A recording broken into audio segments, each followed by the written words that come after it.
Welcome back to a timey-wimey pod where we watch every episode of Doctor Who from 2005 onwards. My name's Rebecca, I'm Haley. and today we are discussing the 2005 Christmas special, A Christmas Invasion, written by Russell T. Davies and directed by James Hawes. It is wild that we are here. Our first Christmas special. It is our first Christmas special, which is really exciting. I mean, we did talk about how, like, the Unquiet Dead in Series 1 is the Yes. unofficial Christmas special for 9, but this is the first actual Christmas special. This is the first actual Christmas special, and even though we're recording this in April, I think we should all, for these next hour, 40 minutes, let's all just pretend it's December 25th. You have a hot chocolate, the fireplace is on, the tree is up, and let's just pretend it's Christmas and nothing is wrong in the world ever. That sounds so good. We are in Christmas mode right now. But Yes. before we go into full Christmas mode, we do want to go ahead and touch on our schedule again. Yes, some little housekeeping. So after this episode, we'll be taking a little bit of a pause in our rewatch because the new season starring Shruti Gatwa and Millie Gibson is coming out in a few weeks. So next week, we're going to have an episode where we talk about the 60th specials. We're not going to go as in depth as in our normal episodes. We're just going to talk about them as a whole, what we liked, what we didn't like. Then we'll do a full episode on the Church of Ruby Road, and then we'll start the new season with Space Babies. Is Space Babies the first episode? It is the first episode. Interesting. If you guys have also seen the trailer, there's literal babies in space in the trailer. So I'm really confused on how, like, what's the plot going to be? Classic Russell T. Davies, very camp first episode. And then once we're done going through the new season and all the episodes are out, we'll jump back in with series 2, which will be really fun. But again, as for today, we are talking about the Christmas Invasion, which is the 10th Doctor's first official Christmas special and first full-length episode. Yes. And we get to start talking about David Tennant and the 10th Doctor, and I am so excited. It's so exciting because for me, the 10th Doctor, I go back and forth, and it's honestly really hard to choose. But the 10th Doctor is my Doctor for so many reasons. And he's always going to be like my favorite, I think. I feel the exact same way. It is so difficult because I truly love all of the Doctors. But the 10th Doctor is just... There's something different about this man. Yeah, there's something else. I'm also just a huge David Tennant fan in general. I just love him, and he's great. Are you ready for some fantastic facts? Yes, I am. So in this episode, there's a song that plays towards the end that is a piece of originally composed music specifically for this episode. During the wardrobe scene, a song called A Song for 10 plays, and it was composed by the man, the myth, the legend, Murray Gold, and sung by Tim Phillips. And I think this is one of the first times that this show did this. Like, obviously Murray Gold was composing for series 1 as well, but this song like has lyrics, and like I think that's the first time they did that. Interesting. I didn't even realize that was a work of Murray Gold. I just assumed that was a song that they pulled and put into the episode. Yeah. My next fantastic fact is that in between Parting of the Ways and the Christmas Invasion, there is a mini episode that you can find online. It basically picks up right where Parting of the Ways ends and is just Rose and 10 in the TARDIS talking, and Rose kind of freaking out about the regeneration. And I love that mini episode, and I had to shout it out, and you should all go watch it after listening to this. Yeah, I saw that short for the first time literally a month ago when Rebecca was talking about it, and I had no clue it existed, which is wild to me because I feel like I've just seen so many different short episodes, short clips, memes, like so many things. And this was the one thing I didn't. So I highly recommend you to search it up. Yeah, it's iconic. I think they should just like attach it to the beginning of this episode, honestly. But my next fact is that there was going to be a line in this episode explaining why the doctor's accent changed.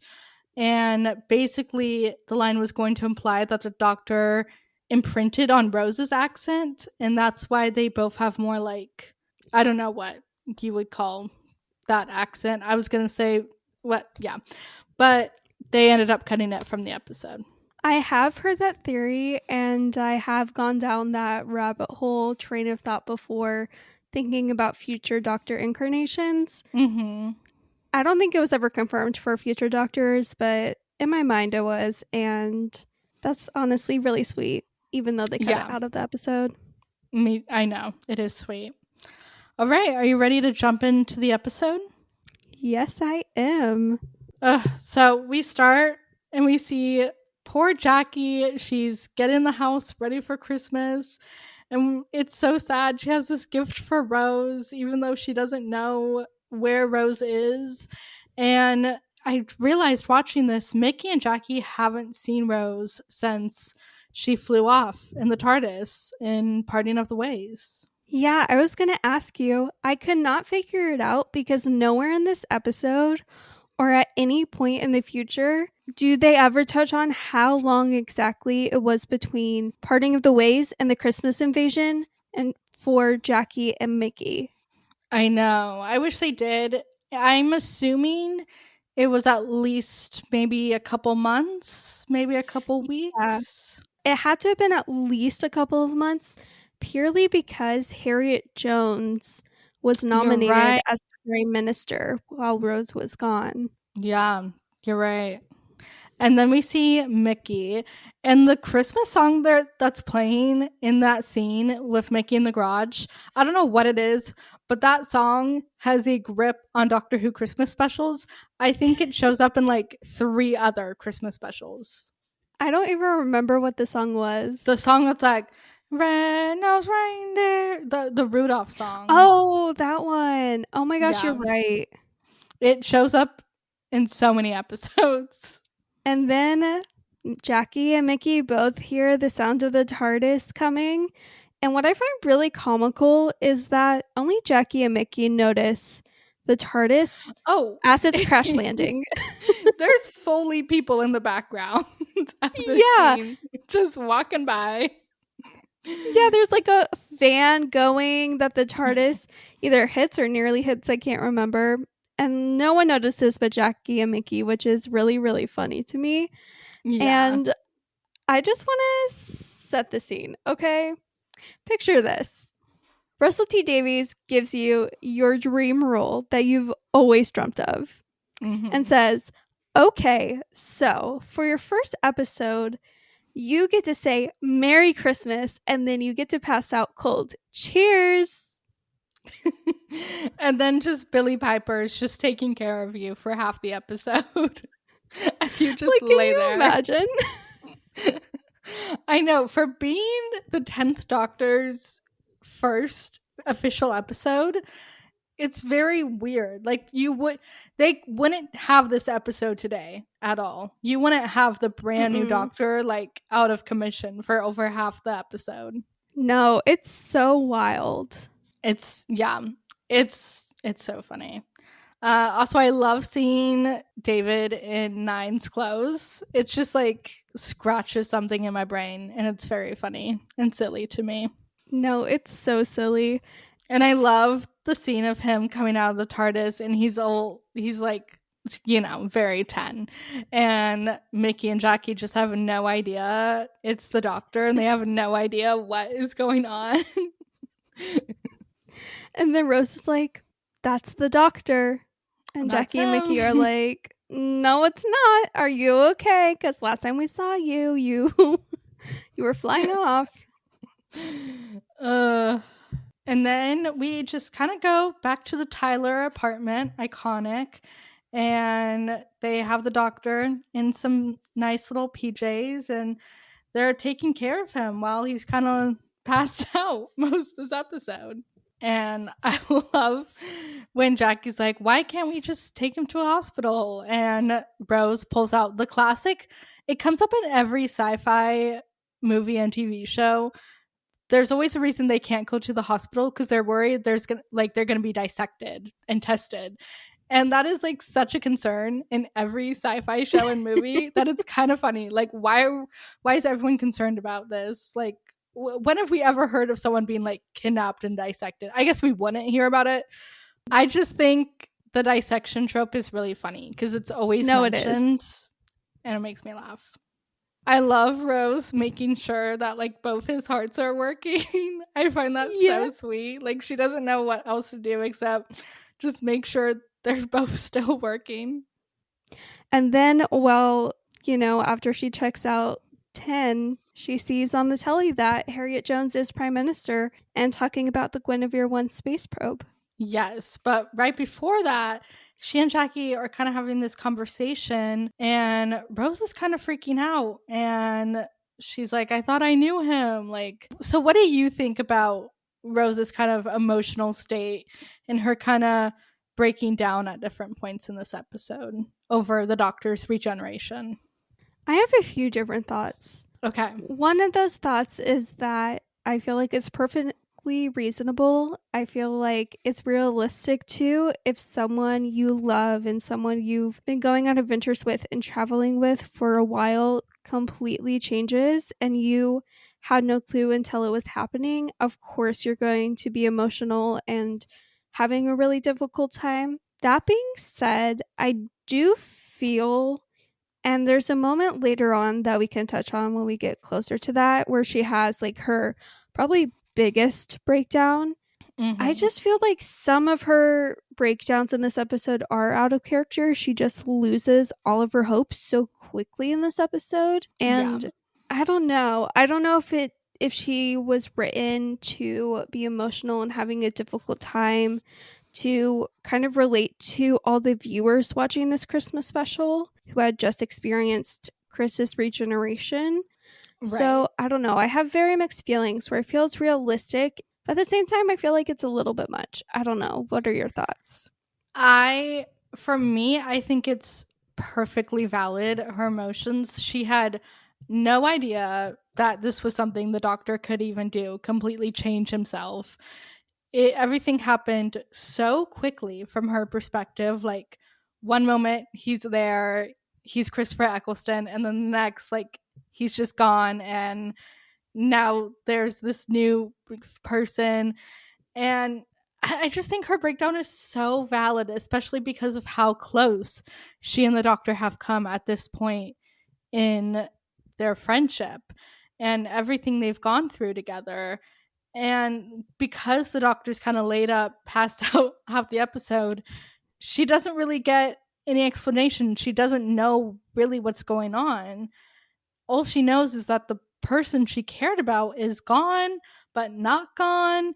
And like, her whole world is flipped upside down. So I totally understand why she's freaking out. Do agree with you, though, that later on, like, she becomes a little cynical towards the end of this episode, and a little like she gives up at one point. We'll talk about it later on, but when they have to like go into the TARDIS because of the Sycorax, and we just see her like very cynical, very giving up, and that to me, that's not Rose. That's not who she is. But besides that, her breakdown, I think it makes total sense. And 13-year-old me was right there with her. 13-year-old me was so upset. I was crying too, because who is this? Where are we? What's happening? Where's 9?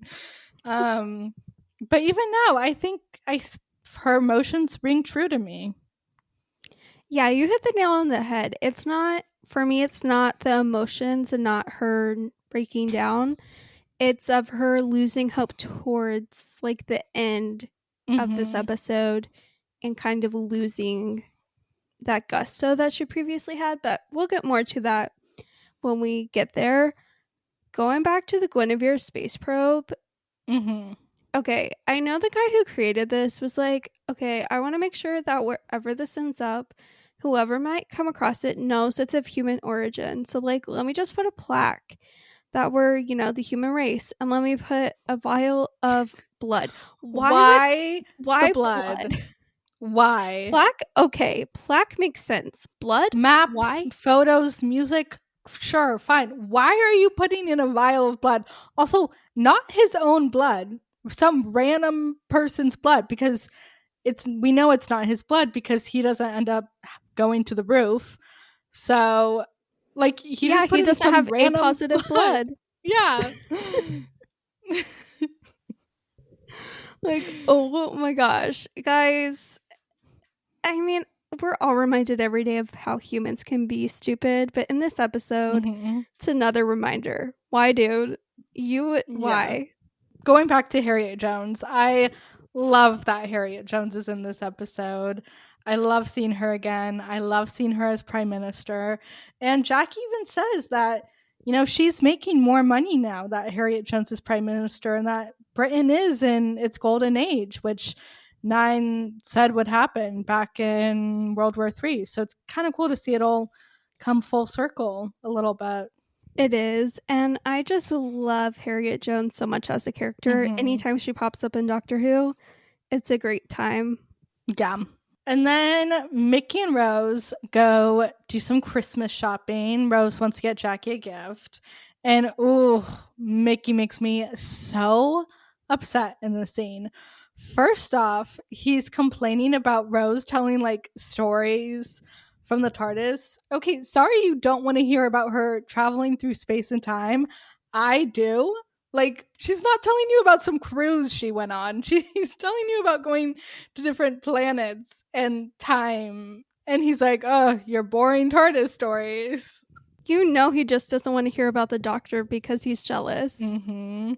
Yeah. It's so annoying. Rose is like all worried about him. She thinks he's dying. And Mickey gets so upset at her for just like being worried and thinking about him. And that it just makes me so upset. Yeah, because he's like, just take your mind off of it for a little bit. Boy, seriously? Like, oh my gosh. Dude, I just can't with Mickey at times. This is one of those times I literally can't with him. And then Rose notices she clocks the Santa robot, killer robots with the trumpets. She's like, something's not right here, and something wasn't right.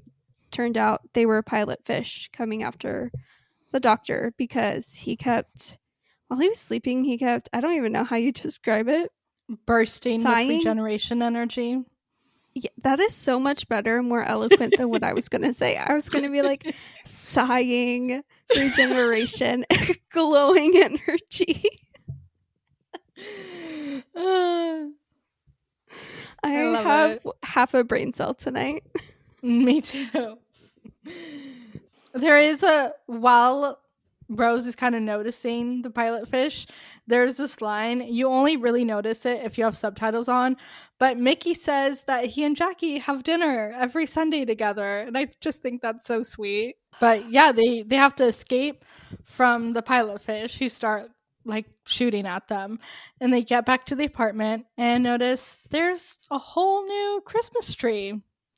I love this scene so much. I do not care how campy and cheesy it is. I do not care. It is one of the most iconic scenes in television history. And every Christmas, I pull out the I'm going to be killed by a Christmas tree meme. Yeah. There's just no beating it. You have to. You have to, because the tree starts spinning and starts trying to kill them all.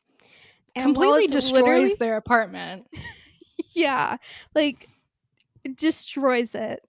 And then Rose says, help me to the doctor. And okay, the way the doctor sits up is literally how I sit up when I'm sleeping. I have this really bad habit of like, I'll have full conversations with people, but be fully asleep still. It's giving me that. I love like just before he wakes up and Rose whispers, "Help me," and he wakes up. She's like trying to get him to wake up, and she puts the Sonic in his hand, and I just I think that's know. so cute. And then she whispers, "Help me," and he gets up, and I just so sweet, so sweet. It's so sweet.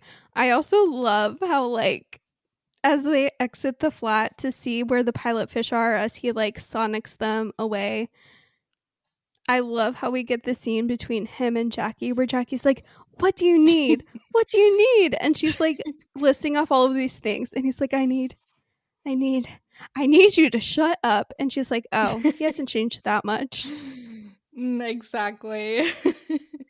No, I love that whole scene. We start to kind of get a little better sense of who the 10th Doctor is. I love the apple and the gown and that whole bit. And he warns Rose, like, this means something is coming. It's such a good scene. Yeah, something big is coming.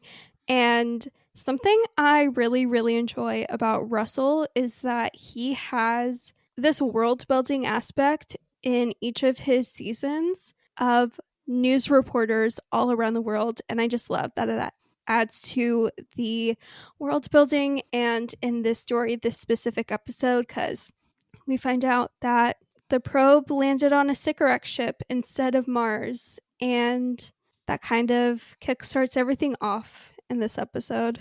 Mm-hmm. And people are watching live and they see Rose, Jack, and Mickey. They all see the Sycorax on TV. And then we go meet up with Harriet in the Tower of London, and Unit is there, and they're kind of having to work through this alien crisis. I love when she Yes. says, she's talking about aliens, and the guy whose name I did not write down, but who's responsible for Guinevere 1, he's like, how do you, like, you're acting like aliens are a matter of fact. And then she says that there's an act of parliament banning her autobiography. Yes. I want to read her I want to read her biography so bad. Harriet Jones, the queen you are, you did not deserve what you get, but we'll save it. We'll save it. We'll save it. We'll save it for now. And then I love when they're talking about the Martians and they're like, "Oh, that maybe they're not Martians." And someone's like, "Of course not. That's not what Martians look like." Can we talk about how Mickey has access to the military and is able to see that they're tracking the Sycorax ship? One thing about Mickey, he's hacking into the military. He's on his computer and he's hacking. It's what he does. One thing about Mickey, he's gonna hack. Rose also realizes that the TARDIS translation isn't working, and it's not a big thing. This is very nitpicky, but it always bugs me that just because the Doctor is like out of commission, that the TARDIS translation isn't working. It is interesting. Yeah. And then Harriet is asking Unit, like, has Code 9 been activated? Like, is the Doctor anywhere to be seen? And they're like, no, the Doctor's nowhere. And she's like, okay, what about Torchwood? Is Torchwood ready? And she's like, I know, I'm not supposed to know about it, but I do. So get it all ready, which I find interesting. And again, more on that towards the end of this episode. Oh, yeah. Then we got a little bit of a mention of Torchwood and Bad Wolf that we talked about, but this is the first explicit mention, and that makes you go, "Oh, interesting." Yeah. And there's this moment where Rose is again really worried about 10 and is just looking at him worried, and Mickey is standing right beside her and he asks, "So you really love him, don't you?" And she just leans her head and I'm just so sad. I think so Mickey, sad. because of that line and then another line at the end of this episode, I think this is where Mickey realizes fully that, like, he and Rose, they're done. Like, she is with the Doctor for all intensive purposes. And he kind of realizes like she's not coming back. Like she's going to keep going until literally she can't anymore. Yeah. Just before Mickey says that line about you really love him, don't you? I love when she's saying the old Doctor wouldn't do this. The proper Doctor, he'd wake up. Like she's just so upset and confused. Ugh, it's just poor Rose. You break my heart. I know. She's really going through like a whole existential crisis in this episode, and I Yeah. can't fault her for that. No. Then suddenly, out of seemingly nowhere, a ton of people just start mindlessly walking to every roof line on every high rise building all over Mm-hmm. the world. And we later find out it's because they all have like A positive blood. It's a third of the world's population, which is like 2 billion people. And it's because the Sycorax are doing like the blood type Blood trick. control. Yeah, blood control. And I'm just like, I watched this episode so many times that like I'm so used to it. But I did take a moment to think, and I'm like, when you really think about it, that's kind of dark for a Christmas episode. No, Them all it's being on very the dark. roof. They're all in their like Christmas pajamas too when this is Yeah. happening because it's literally Christmas morning and they all got up and are standing like at the edge of the roof. Like there's that one woman who's literally trying to like hold her husband back. Like it is kind of scary. Like the tension is tensioning. Yeah, because they literally all seem like they're going to jump off the roof, which is Mm-hmm. terrifying. And then this leads to our queen, Harriet Jones, having to do a message to the people. And she says that the royal family is on the roof, which is a little funny. The way she just like says that and then marches on. Like she doesn't Anyway, pause. She's like, oh, okay. Anyways. oh, they're on the roof. Anyways. And then she asks for the doctor and she kind of pleads to find him like on this national broadcast, and Rose is watching and she's crying, and then she has her like big breakdown over he left me, mom. He left me. It's yeah. It's really sad. And I just want to say that is actually actual footage of me during and after Nine's regeneration. I don't know how Yeah. they got that footage I don't of know where they me, got but that. they did. No, it's so true. I want to ask you, how did you feel the first time you watched this episode, and how did you feel about the 10th Doctor the first time going through his episodes? That's a loaded question because it's really hard for me to remember my first time watching this episode because So true. this is So fair. I can't fully explain why, but this has turned into like very much a comfort episode for me that I love watching. So I've watched it so many times. I feel like I'm this way even now when I rewatch Doctor Who, that after every regeneration, it takes me a minute to get used to the new Doctor, even though I've already seen the episodes 5,000 times. And I don't think it was any different for the first time I was watching this. And I think it was truly a big shift between Christopher Eccleston and then David Tennant. But yeah, I can't fully remember how I like truly felt. I'm just kind of guessing based on knowing myself. Watching David Tennant as the 10th Doctor, I grew to really like him pretty quickly, I will say. Well, I remember how I felt watching this for the first time. I did not like the 10th Doctor at all. I was right where Rose was. I was like, he loved us. I feel so betrayed. I feel lost. I'm devastated. And it took me most of season 2 or series 2 to really warm up to the 10th Doctor. I was in deep grief and mourning.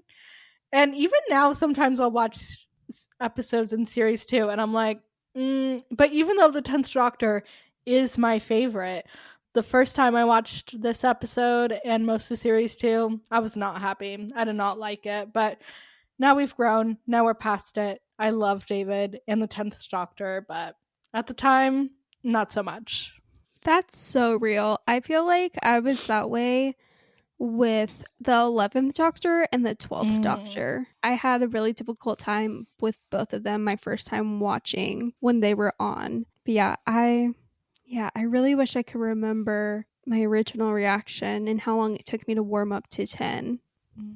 Something that never fails to make me laugh is when the Sycorax ship comes over London and things start getting crazy, and Rose is like, okay, well, let's all go in the TARDIS because at least, 10 is part of the circuit. Maybe something will happen in there, or at least we'll be safe. Back to what never fails to make me laugh is Rose and Mickey carrying the 10th Doctor to the TARDIS with Jackie, just having a bunch of bags, and she keeps dropping literally everything. No, it's so funny. The thing, I wonder how they pay to have been there watching them film that.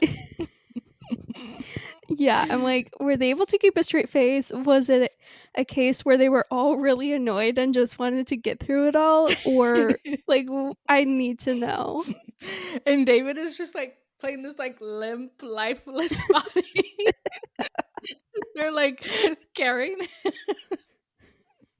It's great. I love it. And then they all, Harriet and her whole gang, and then Rose and Mickey and the TARDIS, they all get teleported right on to the Sycorax ship. Which leads me to my question. What do you think about the Sycorax as a villain? The Sycorax as a villain, they are definitely a little, like, heebie-jeebie creepy. I'm not going to lie to you. But they're also iconic. And I do like the drama that they have. So yeah, I don't feel strongly one way or another, though. That is fair. I think they are really interesting. I think they're a great villain in this episode. And I am shocked, stunned, in disbelief that they have never returned. I also think they look really good. Like, production did them well. Like, the look is really good in this episode. Yeah, I will agree. Like, the entire look and ensemble is really, really good. The Sycorax ship looks really good, especially for, like, 2005 and Doctor Who with the budget that they had. I do find it interesting also the Sycorax never really had a comeback moment under Russell. Yeah. I wonder if, I don't know, maybe it's too much time has passed, but it surprises me that they've never made a reappearance, and I wonder if they ever will. Well, maybe they didn't because they were killed. Yeah, but if they really wanted to bring them back, they totally could have. Because they've literally done with the Daleks how many times? How many times have the Daleks been? That was the last Dalek. There's like no more. One season later. Okay, guys, don't worry. The Daleks are trying to take over the world and kill us all again, We're but back. I got it. I'm the Doctor. And now they're gone. Now they're gone forever. I do love that the Sycorax, because Harriet, part of her gang, has a translator because the TARDIS still isn't working. I love how the Sycorax is like to Harriet, yes, we know who you are. Continuing the gag. Yes. But the image of Jackie being left behind and her dropping the bags makes me sad.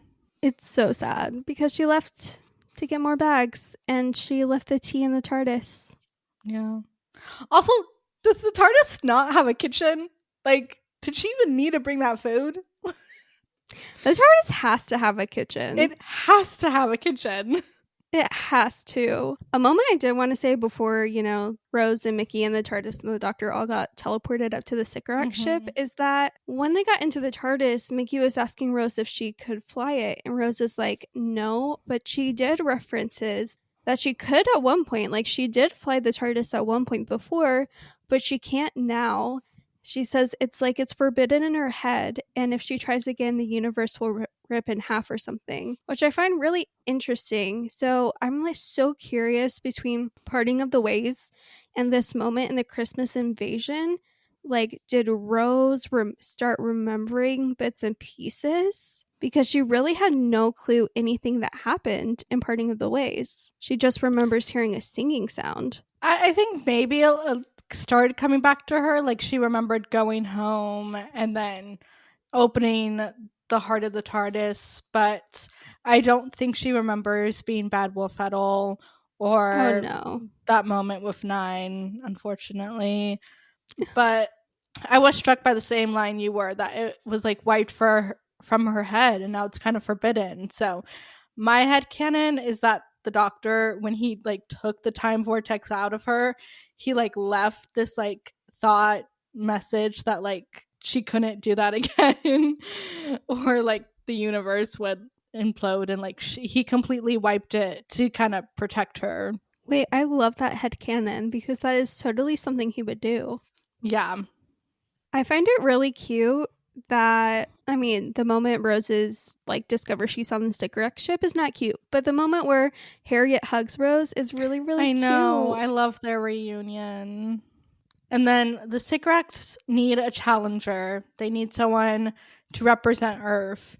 And because Rose has the TARDIS, they are like, you gotta do it. And Harriet and Mickey are trying to stop her. And she just says, someone has to be the doctor.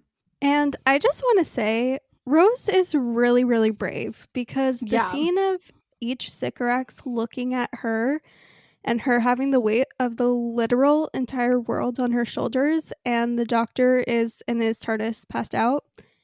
She was really brave. And granted, she was like, she didn't know what to say, but she tried her best.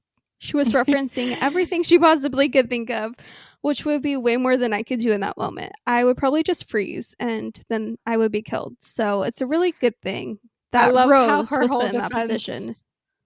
I know. I love how her whole defense is her just like naming all the things they met in series one. She's like, by the Gelf and the Daleks and the Dracopets. And Like, Rex yes. Corcophallopatorius. Like, girl, you're just saying words. Like, what? I know. But I love she it. did try, though. I love it. She tried. She did better than I could have. Before Jackie is left behind, she's like, you know what everyone needs? A good old cup of tea. And flash forward to when 10 wakes up. He's woken up from Jackie's spilled tea. So he Jackie just was needed right a cup all of along. tea. Yeah. He really did. And I love the shot of the TARDIS doors opening up and him appearing. I love this shot so much and how everyone gets really excited. And I think this moment is when 10 starts winning me over. Yeah, definitely. It's like, okay, this is who this doctor is. And this is such a good scene. I love that moment as well when the TARDIS is translating again and Rose realizes and they turn around and then yeah, it's so great. And the first thing that he does, he's like, how do I look? What do I look like? Am I ginger? Iconic line. And we still, all these years later, 19 years later, we still have yet to have a ginger doctor. Which is kind of wild. I know. I think it's time. I think we're ready as a society. It is time. It is time. Yeah, we are ready. Someday, sometime, after Ncuti gets his turn as the doctor. Of course, of course. I love the moment where 10 is like, let me press this big old red button that you should never press under any circumstances. And then he's like, guys, it was just cheap voodoo. Like, it was all a trick. Blood control is just a trick. Yeah. I love him. After he talks to Rose, he goes and talks to Harriet. And she's like, how do I know it's you? How do I know that's my doctor? And he says, he mentions World War III and how when they were about to die, she wasn't worried about anything except what her mother would do without her. And that moment always makes me so sweet. And I always think of this scene when I'm watching that episode and vice versa. And Harriet's like, it really is you. And their interaction is just so great. And he's like, did you win the election? And she's like, by a landslide. And so pure. And then the 10th Doctor is like, well, because of the ancient rules of combat, I challenge you all to a sword fight. Okay, here's the thing. I both love and hate this sword fight because during this fight, the 10th Doctor's hand is chopped off. And I'm not going to say much, but all I will say is that all of the things that happen because of that stupid hand getting chopped off is really insane and it's way insane. Too much. It's actually insane. Was this the plan from the beginning, Russell? I need to know. I need to know. I really need to know because but so many things to say. Yeah, we'll get to it. And then 10 grows a new hand, as one does. And after this, Rose calls him the doctor again. She throws him a sword, and then 10 is like, so I'm still the doctor then? And she's like, what does she say? She said, I forget exactly what she says, actually. No, she says like, no complaints here, something like that. You're right. It's no complaints here. After grabbing the sword from Rose, I don't know what it is about this line that scratches the perfect itch in my brain, but him saying, now this new hand, it's my fighting hand. It's a fighting hand. I don't understand why that line has such a grip on me, but it always has. It's such a good line. Then he defeats the Sycorax guy. Then he tries to come back, and somehow 10 knows to just throw the what fruit was that even? A clementine? I don't know. And I don't know. a piece Whatever of the Satsuma floor. is. A Satsuma, yes. He throws the Satsuma, and then like the ground gives up, and that Sycorax just goes falling, presumably wherever that hand ended up. So now there's just like someone's random hand on the streets and a Sycorax casually. Yeah, I'm curious. Maybe like Torchwood picked up the Sycorax guy. Maybe. I feel like that's something they would do. 10 then says, no second chances. I'm that sort of man. Mm-hmm. And we see a little bit, just a tiniest itty bitty sliver of Time Lord Victorious shine through. Mm-hmm. We're getting there. It's all gonna lead up to that. Yep. And then he delivers this great speech to the rest of the Sycorax, and he's like, when you go out there and tell them about the Earth, tell them this. It is defended. I love when they go back to Earth, and then Mickey's like, yeah, it is defended. They're screaming as the Sycorax fly away.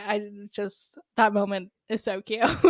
It's so cute. 10 also banishes them from Earth for all of time.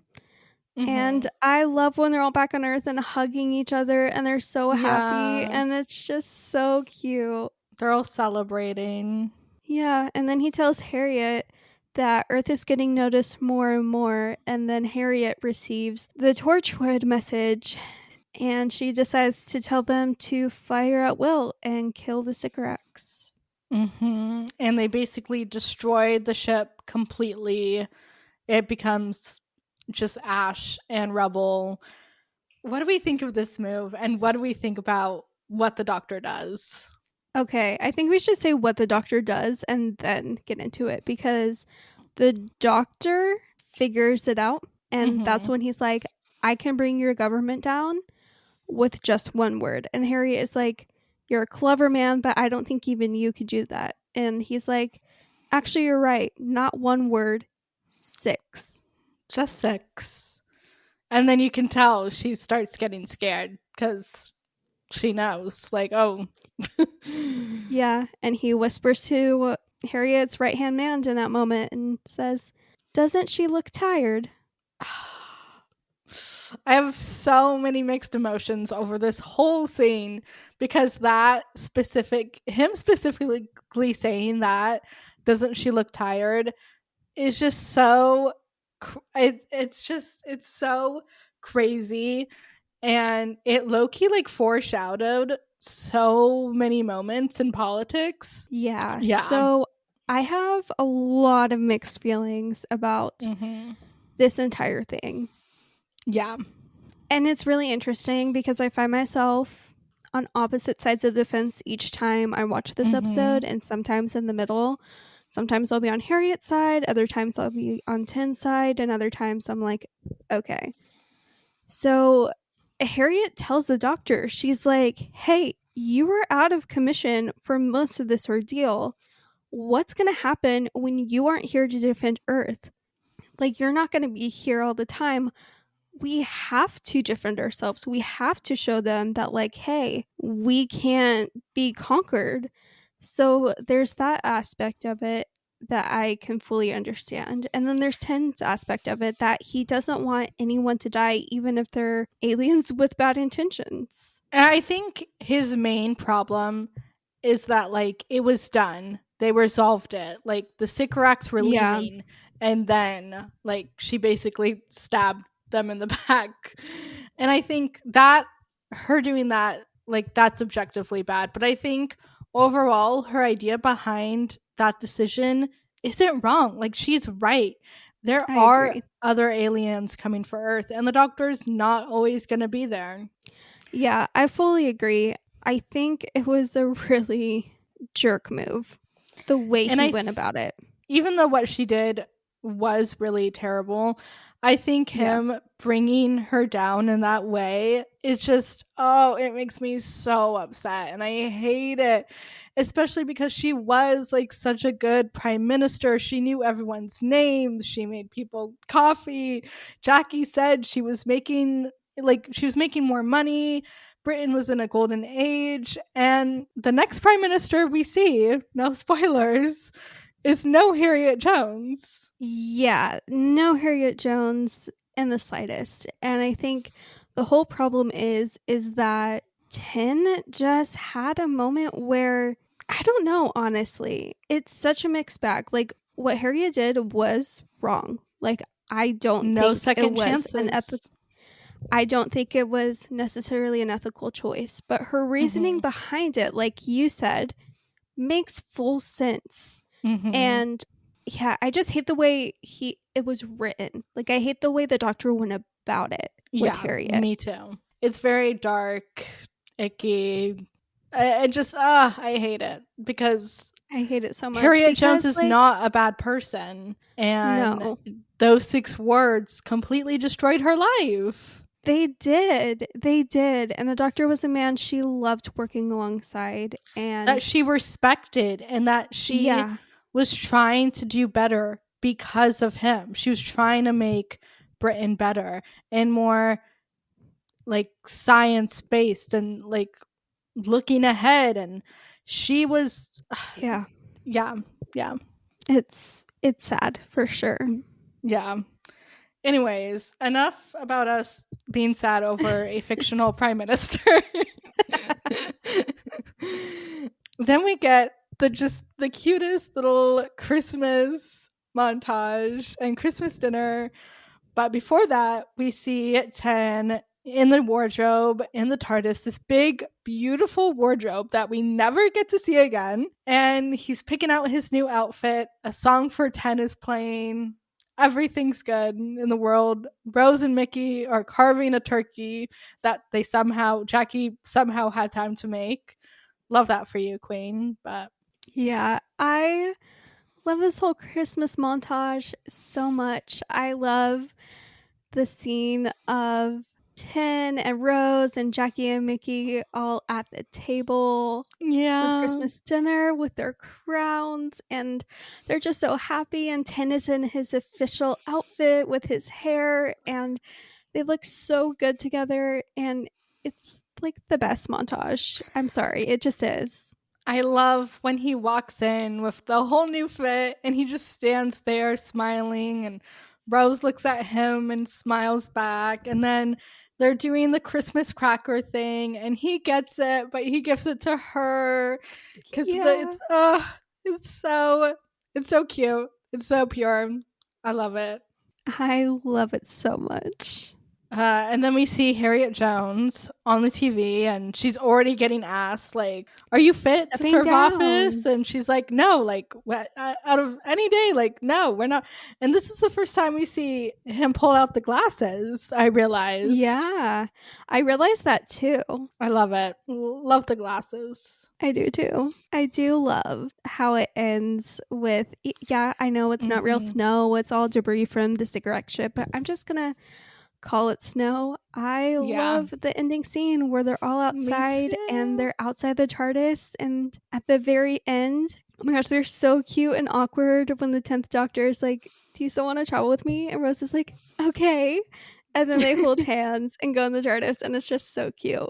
I love it. And she's like, "Oh, I thought because you changed, you wouldn't want me." And he's like, "I'd love for you to come." And she's like, "Okay." And her whole thing, that hand kind of freaks me out. And then she still holds it, and they're Yes. looking up to the sky and deciding And where then to go. he says, "And it's gonna be fantastic." Oh, that breaks my heart.